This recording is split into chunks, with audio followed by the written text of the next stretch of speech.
And our next guest says that above target inflation will force the Fed to refrain from more easing. He's bullish on tech and says it's a myth that higher rates would hurt the sector. Joining me now is Mark Avallone, the president of Potomac Wealth Advisors. Mark, this is a back and forth that Mike Santoli and I always kind of like to joust about, but the market action is significant. Look, rates have backed up to almost the all-time highs from this cycle, and yet we're 1,800 points higher on the S&P now than we were in October of 23. Well, that's right, Kelly. And the market, especially technology, has shown that they can withstand the rise in rates. And by technology, I mean cash flowing elite technology, mega cap, large cap, the leading companies in a variety of industries, not the spec tech, which is where that phrase does have merit. But look, the interest rates have gone nowhere but up, and tech has been relatively resilient.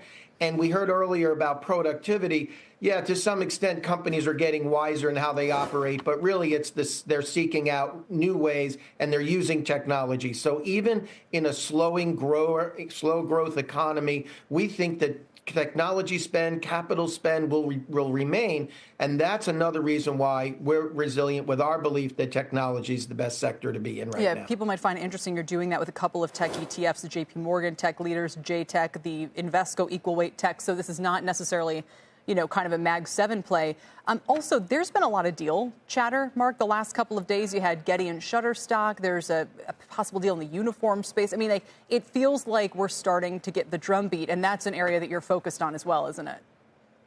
Yes, it is. And I think to some degree we're overrating and overplaying how much the new administration coming in is going to matter, but not in this area. We think that the M&A market is ripe.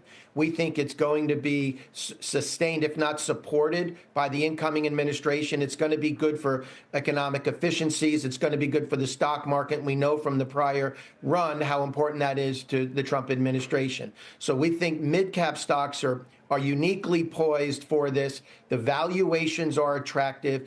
And then the dovetail on that are M&A related financial firms. And that's why we like the larger financial diversified capital markets play, because we do believe there's going to be an M&A boom, and it's going to be centered in those mid-cap companies across the board. Yeah, you've got Vanguard Financials, VFH, as well.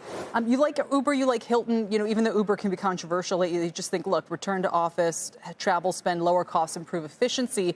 I wanted to end, though, on the defense sector, which we've talked about, over the years, and this being a space where now that Boeing, it's got, got a little bit, maybe it's turning a corner here. That will help.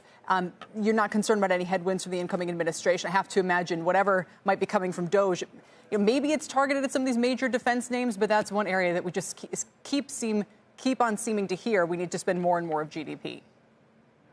Well, part of my philosophy is to think less about what's being said and about from the Trump administration and more about what they're going to do. And cutting defense, I don't think, is something they're going to do in a big way. And they're not going to cut weapons systems, not in the world that we live in. Plus, there's a lot of proof now about how technology is taking over the war in Ukraine. And I think that we're going to look at companies like Lockheed, like Raytheon, like Boeing, as real leaders for our national defense. And if you look at how the defense sector did in the last year or two, when Boeing was one of the worst stocks in the market, it's really impressive. And now that they're coming off the bottom, I think that's going to really be supportive for the sector as a whole.